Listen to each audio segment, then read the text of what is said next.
وأشهد أن سيدنا وحبيبنا وشفيعنا وسندنا ورحمتنا ومولانا محمدا عبده ورسوله. أما بعد، فعن العباس رضي الله تعالى عنه قال: إن رسول الله صلى الله عليه وسلم قال: يا عباس يا عماه، ألا أعطيك، ألا أمنحك، ألا أحبوك، ألا أفعل بك 10 خصال إذا أنت فعلت ذلك غفر الله لك ذنبك أوله وآخره قديمه وحديثه خطأه وعمده صغيره وكبيره سره وعلانيته. 10 خصال: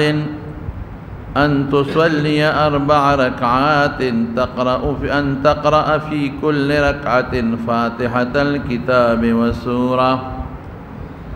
فإذا فرغت من القراءة في أول ركعة وأنت قائم قلت سبحان الله والحمد لله ولا إله إلا الله والله أكبر 15 مرة، ثم تركع وتقولها وأنت راكع 10، ثم ترفع رأسك من الركوع فتقولها 10، ثم تهوي ساجدا فتقولها وأنت ساجد 10، ثم ترفع رأسك من السجود فتقولها 10، ثم تسجد فتقولها 10، ثم ترفع رأسك فتقولها 10، فذلك 75 في كل ركعة. تفعل ذلك في 4 ركعات. إن استطعت أن تصليها في كل يوم مرة فافعل،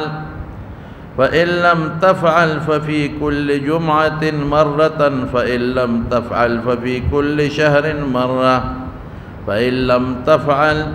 ففي كل سنة مرة، فإن لم تفعل ففي عمرك مرة. رواه أبو داود والترمذي. زمارونو دا نبی کریم صلی اللہ علیہ وسلم ترتا رسول اللہ مبارک یو منس خول دی ما دا غیغ الفاظ تاسو مخ کی وورو. دغی منس تا زمون علماء صلاة تسبیح وی، او دا اخپل ترتا حضرت عباس رضی اللہ عنہ تا یو ڈالے ورکڑی دا و دیر پا محبت و پا مینے ورکڑی دا، او چکل رسول اللہ مبارک دی خپل ترتم دا ڈالے ورکی نو پا دیر عجیبا الفاظ ورکی وتوی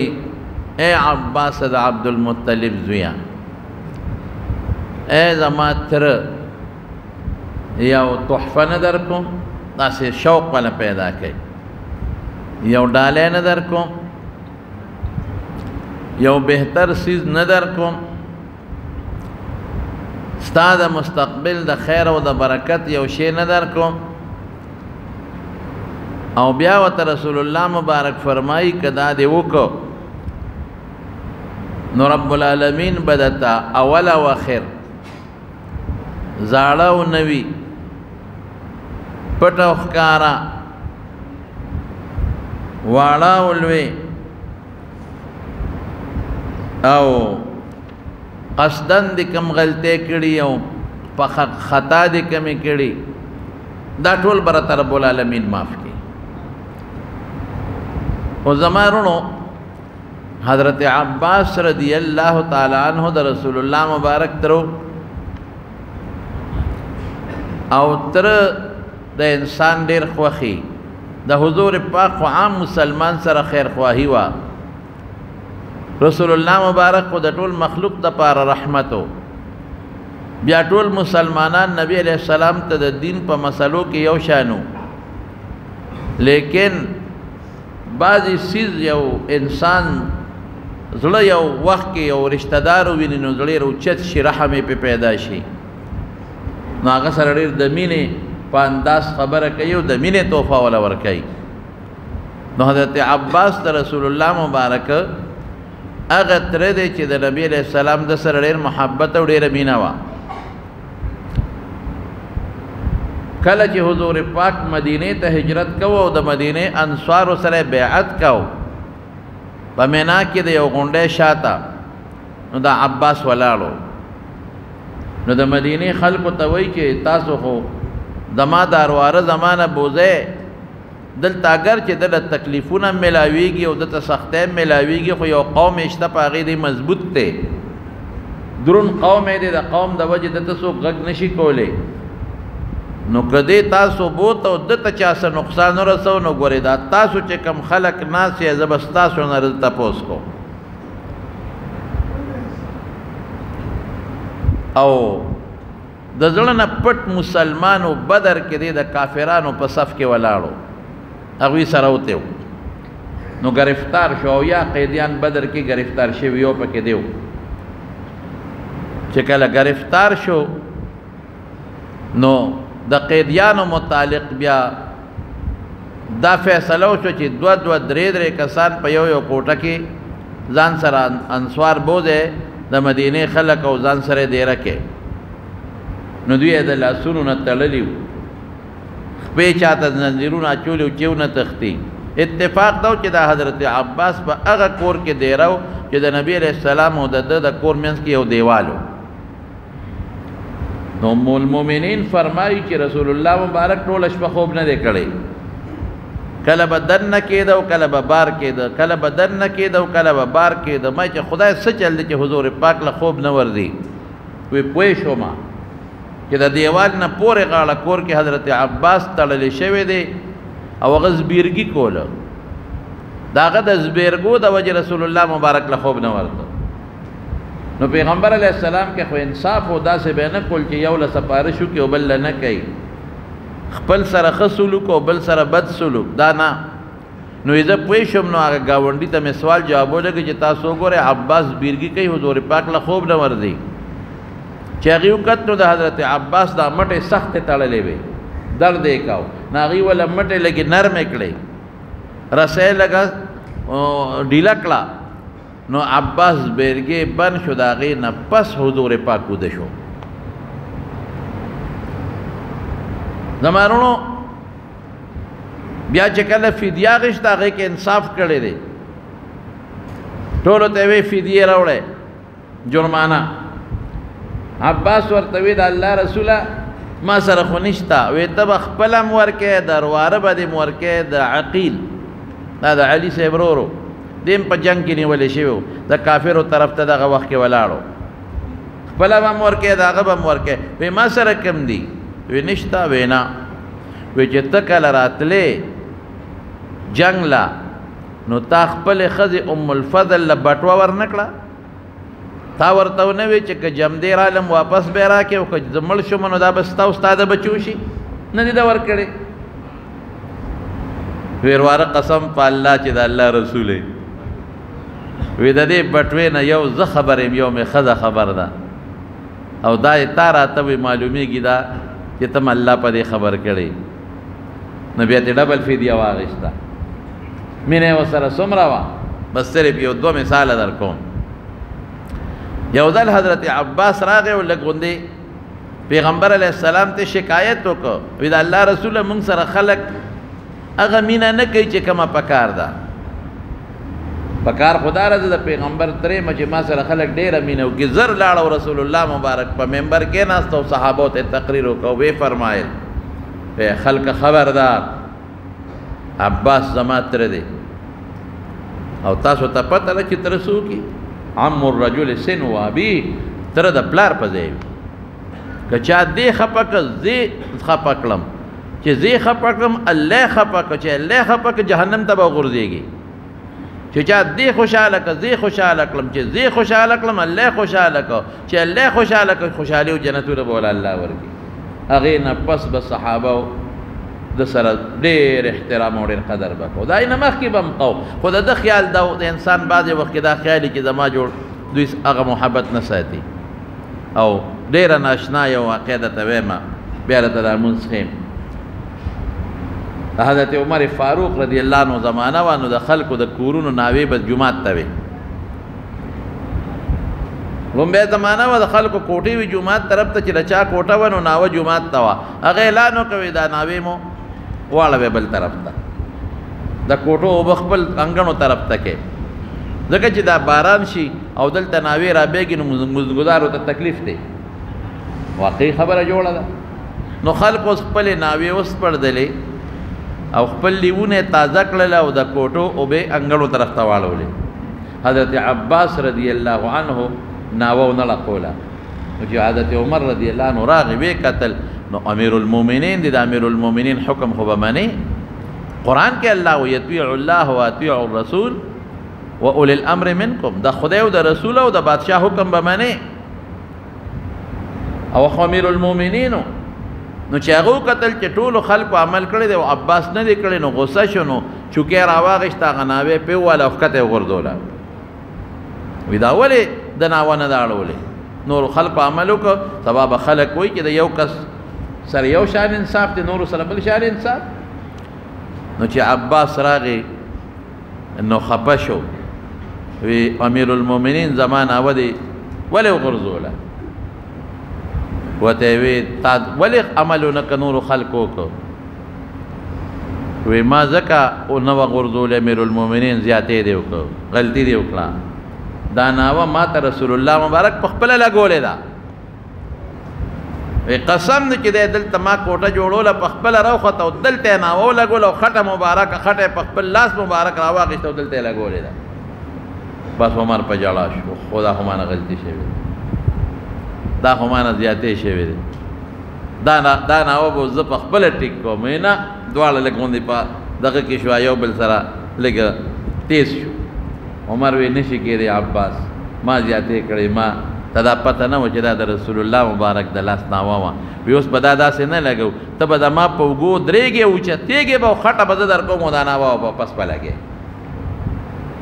دې نه تاسو اندازه ولګوئ چې د رسول الله مبارک د سره څومره مینه وه ادم ډېر محبت و یو ځل ورته چا وی ته مشر یې که نبي علیه السلام مشر دی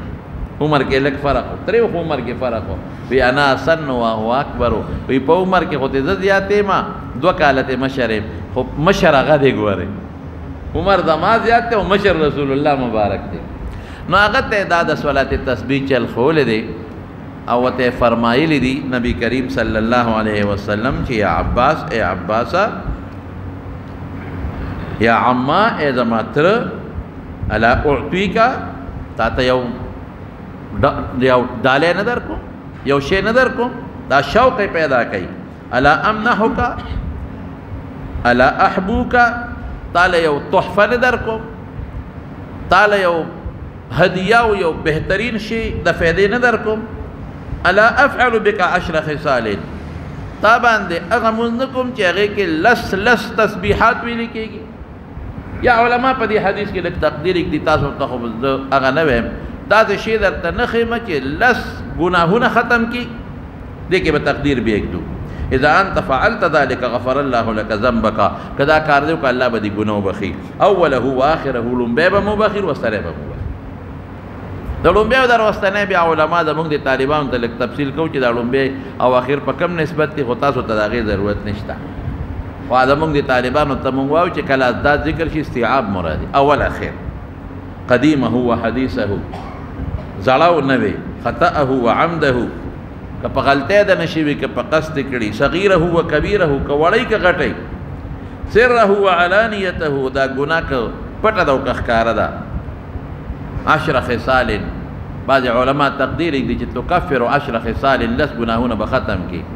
یا دا د مخکې نه بدل دی دا لس په هر یو ځای کې دي یو ځای کې 15 اکثریت د لسو دی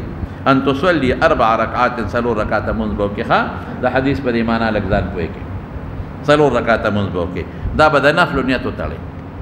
دا به کم وخت کې کېده 4 رکعاته چې کم وخت کې نفل جایز دي صرف 5 وختونو کې به نه کې 5 کم دی یو چې نور راخیږي یو دا چې نور په صدر ودرېږي لکه دې وخت کې تقریبا په کم 1200 نواله 10 منټه 12 منټه د پاسه 1200 پورې زوال چې وته وي یو چې نور کله پریوزي درې یو د نور خطو نور په سر ودرېدل او د نور پرې وته درې ټیمونه خدا شي او یو د مسار د مانځنه پس به نه کې او د مازیګر نه مانځنه پس به نه کې دا د امام ابو حنیفه رحمت الله علیه مذهب دی ګورې ښه نور مذاهبو کې پکې لږ اختلاف شته دی دا زموږ مسلک دی د امام ابو حنیفه رحمت الله علیه د سار د مانځنه پس او د مازیګر د مانځنه پس به هم نه کې څلور رکعاتو نفل نیت بس وتړي که پکې دا راځي چې صلات تسبیح کومه که نه پړه کې اصل نیت د انسان د زړه دی کله کې راولي بس دا کافي د رسول الله مبارک چې څومره نیتونه کړي د زړه کړي خو زمونږ د عوام د زړه نیت کې هغه استحضار نشي کولی نو موږ ځکه ورته د خولې نیت وایو وسلور نفل صلات تسبیح دی وسره وي او موقع دی وسره و نوي هم پروا نشته عام نفل چې سړی کوي نو ته به څه کې تقرأ هغه ان پکې رست را مقدر کوو نو تقرأ وایو که استیناف وي تقرأ ووایي تقرأ في كل ركعة فاتحة الكتاب وسورة هر رکعت کې به سورة فاتحه به وي او یو سورت به وسره لکه مونږ کې عام نفل کو سورة فاتحه او نفل او وسره سورت به وي لومبې دل چې شروع کې سبحانك اللهم بشورو کې نفلو کې یاد وساته سبحانك اللهم بشورو کې او په دریم رکعت چې پاسې نو هم بعض علما وایي چې په نفلو کې بیا سبحانك اللهم وایي که نه وایي نو څه پروا پکې نشته دی دا به ووایي اوس مونږ چې کومه طریقه خو نو هغه په ترمذي کې عبدالله ابن مبارک ښودلې ده د هغه په روایت ده دلته بله ده دواړه کولی شي دواړه درته ښیم نو تلاول به سبحانك اللهم وبحمدك دا به ووایي بیا به اعوذ بالله بسم الله ووایي بیا به سورت فاتحه ووایي الحمد شریف بیا به ورپسې سورت ووایي نو بیا به څه وکړې بیا به داسې وکړې چې فاذا فرغت من القراءة في اول رکعت چې لومبي رکعت کې د قرات نه فارغ شې وانت قائم او ته ولاړ نو قلت داسې به ووایې چې سبحان الله والحمد لله ولا اله الا الله والله اکبر 15 مرة 15 کرته به دا په ولاړه ووایې دا جدا طریقه ده عباس ته چې ښایي دا د تمخ کې وایي هغه اسانه راته بیا ښایي قرات نه پس په ولاړه به څو کرته وایو 15 کرته ګوره سبحان الله باندې الله ډېر خوشحالېږي الله د هر عیب نه پاک دی الحمدلله چې څومره ښکلي صفتونه دي الله له مناسب دي لا اله الا الله خدای سره بل شریک نشته معبود بر حق یو الله دی الله اکبر الله ډېر لوی دی ډېره ښکلې معنا ورکوي دا به وایي 15 کرته چې 15 ده وي د رکوع تلو نه مخکې د قرات نه پس بیا به څه کېږي ثم ترکعون خیر دی ویلی شي ثم ترکع بیا به رکوع کې وتقولها او دا به وایي وانت راکعون چې ته رکوع کې لس کرته به وایي رکوع لاړ شي رکوع کې لس کرته سبحان الله والحمد لله ولا اله الا الله والله اکبر د رکوع سبحان ربي العظیم تسبیحات کنم وای خیر دی خو خیر دی هغه وسره وایا هغه د مخکې وي که هغه وروسته خو بهتره دا د فقهاو چې هغه مخکې وایا ځکه د هغه د رکوع خپل سبحان ربي العظیم سبحان ربي العظیم او ورپسې بیا دا لس کرته وایا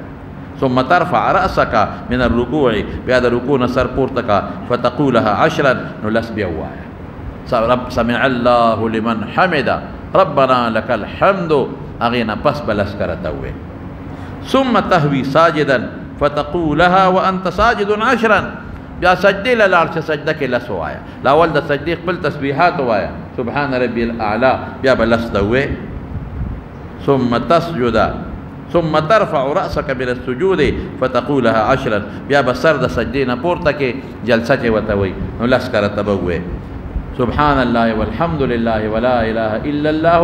والله اكبر ثم تسجد فتقولها 10 دویمه سجده کې بلس وي سبحان ربي الاعلى چې وي نو لس به وي ثم ترفع رأسك نو بیا به سر پورته کې په دې طریقه کې دا دی چې د لومبي رکعت کې د دویمې سجدې نه پورته شي نو نیغ به نه ودرېږي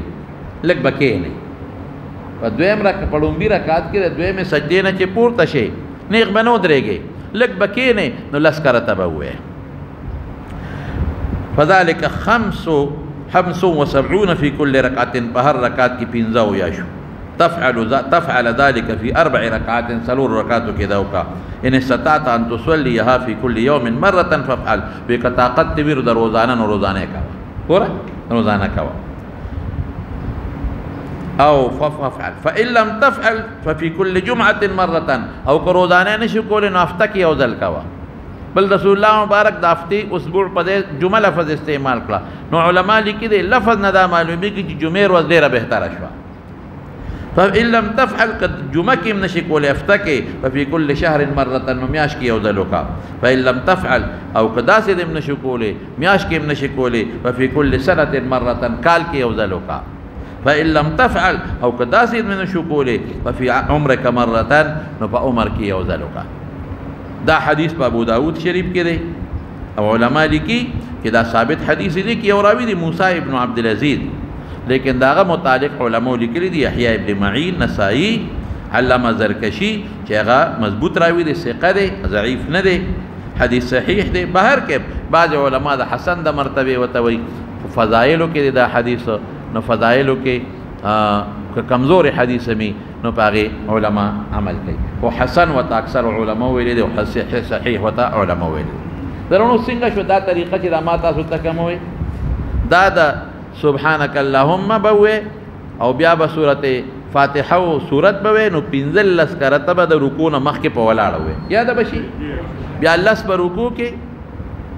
لس چې رکوع نه پورته شي څو شو لکه پنځل لس په رکوع کې څو شو 15 شو. بیا چې لس قومي ته پاسه لس به وې څو شو 15 شو. بیا په لومبه سجده کې لس 15 شو. د دواړو سجدو په میانس کې لس 15 شو. دویمه سجده کې لس 15 شو. او بیا چې سجدې نه پاسه نو درېږي بنا لږ بکینه نو 15 به وې نو لس به وې نو څو شو 15. دا عباس رضی الله عنه ته دا طریقه ترمذی کې دغه حدیث دی، لیکن کم چې د عبد الله ابن مبارک پر روایت ته نو هغه بل شان دی. اسنګه دی ادا دی چې سبحانك اللهم اوه نو 15 به وې.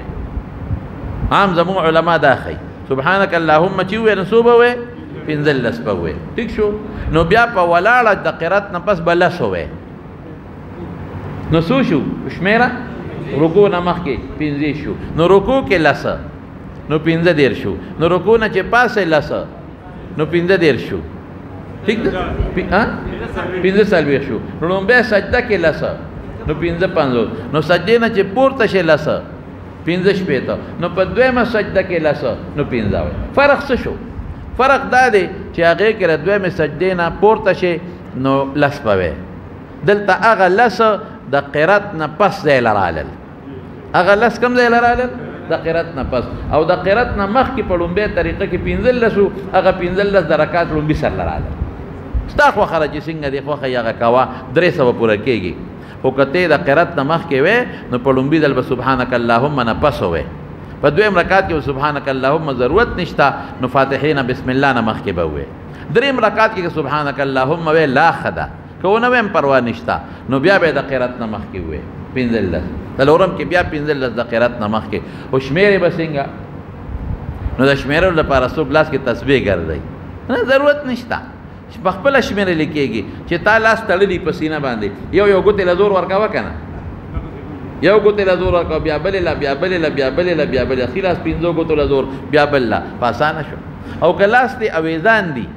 لکه قومه کې چې سړی پاسي نو د لاس دی پتونانو سره لګاوه او یو ګوتې له زور ورکاوه یو ګوتې لا او که په سجدې پزما کا پراته دي یا په رکوع کې په کندو پراته دي نو خیر دی په یو ګوتې له زور ورکاوه. فقها وای که یو ځای کې دی شو انسان دی لکه په اول کې دی 15 لسیر شو نو ورپسې چې کم ځای دی د لسو نو الته 15 دا وایه لسغه وایه او د رکوع تسبیحات مخکې وایه او ورپسې بیا دا وایه. که د رکوع د نه یرم شو پروا نشته. او که انسان نمونځ کې خطا شو سجده سهو کوله نه هغې کې به نه وی ذکر هغه سجدو د سهو کې به نه وی ذکر رسول الله مبارک 300 ویلي دي بیا د 300 نه تعداد زیاتېږي. نو دا صلات تسبیح ما په روژه کې تاسو ته ولې ذکر کړه ما بل ورځ ته ویلي دي چې په روژه کې د صلات تسبیح وکړه دومره ثواب دی شو لکه د روژې نه بغیر چې د اویا کرته صلات تسبیح کړي. ګوره زمارونو روژې قیمتي کې په لډو باندې روژې مه تېروئ په فیسبوکونو او خدای ته وګورئ په دې نیټونو باندې وخت مه ضایع کوئ. ضایع کېږي قسم په خدای وخت په نیټونو کتو وخت ضایع شو، تباه شو، وخت برباد شو. هغې په دې ټوله تسبیح ولې نه کوې، نفل ولې نه کوې، ذکر وکړه، درود شریف ووایه. الله په موږ د رحمت د دروازو میاشت راغورځولې ده او موږ د سر تختو. لکه تا باندې د رحمت باران کېږي او ته د سر تختې، دا قمقل سړی وي. نو دا د رحمت میاشت ده، لږې ورځې پاتې زما وروڼو، د مغفرت د خدای د بخښنې ورځې شروع دي. موږ ټول ګناهګار یو، الله ته محتاج یو چې الله ته سوال وکړو چې الله موږ وبخښه. یو که نه یو محتاجه؟ نو مهرباني به وکړو دا صلات تسبیح کو رسول الله مبارک ورته فرمایي روزانه کوه، انشاءالله روزانه وکړې ښه. او بیبیانو ته، کور زنانو ته، ورونو ته، میندو ته وایي ښه د په عبادت کې تکلیف و چې حدیث ورته ورسېږي.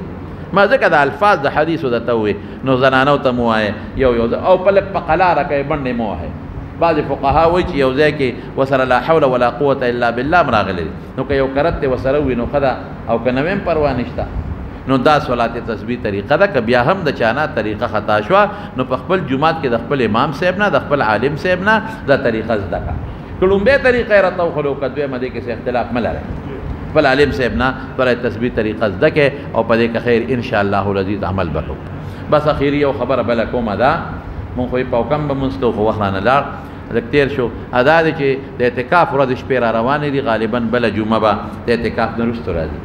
نو هر جمعات کې اعتکاف کول دا سنت علی الکفایه دی. جمعات کې به یو کس خامخا اعتکاف ته کېنوي، که یو جمعات یو قسم کېنه ناسته نو د ټولو محلې والو غاړه د سنت موکده د ترک د پرېښودو غاړه بنده ده. یو کس کېني، دوم کې ناستی شي، دریم کې ناستی شي، زیاتم کې ناستی شي. اعتکاف ډېر بهتر دی. زموږ علما د اعتکاف داسې مثال ورکوي لکه یو سړی چې لاړ شي او دی غیر محتاج یو د یو خان او د ملک په دروازه کې کېني، که هغه ډېر شوم هم وي دی ناست چې نظم کې تر څو زما مقصد دی نه پوره کړی، نو که ډېر شوم سړی هم وي نو وشرمېږي، یاره وایي څوک مه راشه ځان ته خلاص کړه سوله ورکړه. نو الله شوم نه دی، الله سخي دی او الله په خپله وایي چې کېنئ. رسول الله مبارک اعتکاف کړی دی. رسول الله مبارک دوه ځله نه دی کړی، دوه کرته، نو په بل کرت یې 60 شپې وکړه او بل ځل یې ونه کړه څه عارض د وجې نه، نو په شوال کې 10 وکړه. کو رسول الله مبارک همیشه اعتکاف په مدینه منوره کې کړی. نو اعتکاف کې سړی عبادت وکړي، د کور بال بچ نه لږ ځان لشي، خلوت راشي. د خلوت ډېرې فایدې دي. لږ ځان لشي د مور پلار نه، درونو خویندو نه، الله ته متوجه شي. جومات کې کینی، شپه عبادت، ورځ عبادت، خوب عبادت، ذکر عبادت، چې اوده دی دام عبادت، تلاوت وکړي. نو مهرباني وکړئ او اعتکاف ته کینئ. د لیلة القدر متعلق به انشاءالله آینده جمعه کې درته بیان وکم که خیر انشاءالله العزیز. نو یو صلات تسبیح به کوو که خیري، او دویم اعتکاف. اعتکافونه وکړئ، خپل جوماتونه آباد کړئ. بهتر اعتکاف په مکه مکرمه کې دی، سخت کال د خلکو نه پاتې دی. دویم نمبر اعتکاف په مدینه منوره کې دی، سخت کال د خلکو نه پاتې دی. دریم ځل بیت المقدس کې دی، هغه زموږ د لاس اوته دی. څلورم بهتر په جامع مسجد کې دی. او پنځم اعتکاف کې دی هغه په خپل جومات کې دی کول شي. خو چې خپل جومات کې څوک اعتکاف کوي طبیعي ضرورت لبار وتی شي، طبیعي دا چې او دسمات انتظام په جومات کې نو الا نو بار وتی شي، د رکوټ یا د لوی دسمات انتظام کنو نو الا بار وتی شي، یا جنابت شلوی به ودسه کې او په جومات کې د غسل انتظام نو بیا بل غسل لتلی شي. که جومات کې بیا بنشید دی ډوډۍ چاله بنځي خلک بوله وروړي. دا دې د پورې بعضې فقهاو لیکلي دي چې د غسل د جمعې دپاره به هم بار نه وځي. که غسل خانه داسې وه چې خولې د جومات هغې حصې ته وه، خوله چې دا کومه حصه کې خلک لمونځ کوي نو بیا پکې لمبلی شي. او که د خولې د جومات د هغې حصې نه بار و، لکه زمونږ د غسلخانې د هغې حصې نه بار ده، د پیزار ځای کې ده، که د غسلخانه د پیزار ځای کې وه، خولې د پیزار ځای ته وه، نو ګورې بې ضرورته غسل به هغې کې نه کوي، بلکې بعضې فقها وایي چې سنت د جمعې غسل به هم نه کوي. او که کومه غسل خانه د هغه د پیدار ځای کې و خولې جومات طرف ته چې کوم ځای خلک لمونځ کوي هغې کې بیا لمبلي شي. نو دا بعضې مسایل دي خیر د خپلو علماو هم دی د تپوس کولی شي او سب متعلق به راته زه بله جمعه کې مه وایم. الله دې مونږ له توفیق راکړي. او کې چې څومره دعاګانې چا څوک غواړي کوم مردګان وفات الله ته وبخي، خدای ته مغفرت نصیب کړي، د قبر تیارې پرې رڼا کړي. او الله چې څومره بیماران دي که کورونو کې دي هسپتالونو کې روغ صحتونه او شفا ورکړي، چاته څه پریشانۍ دي پریشانۍ په خوشحالو تېرې کړي او بدلې کړي. او الٰه العالمین د ټولو پریشانۍ په خوشحالو بدلې کړي، د مو د فتنو آفتونو ټینشنونو نه په امن کې وساتئ. او الہ العالمین اتفاق هم یو بل سره نصیب کې دا کورونا بیماری د ویروس خدای ختمه کې د مسلمانانو ته حفاظت نصیب کې که څوک پکې مبتلا وي هغې ته روغ صحتونه ورکړي د ټول امت مسلمه خصوصا زموږ د مسلمانانو د دې ښکلي ملک پاکستان او د ټول امت مسلمه ته حفاظت نصیب کړي خدای زموږ حرمین بیا آزاد کړي مانځل یې کولو کې زموږ جوماتونو کې زموږ منځونه په هغه طریقه کې چې مخکې وو خدای چې څومره ملګري راغلي دي په یو یو قدم اجر او برکات ورکړي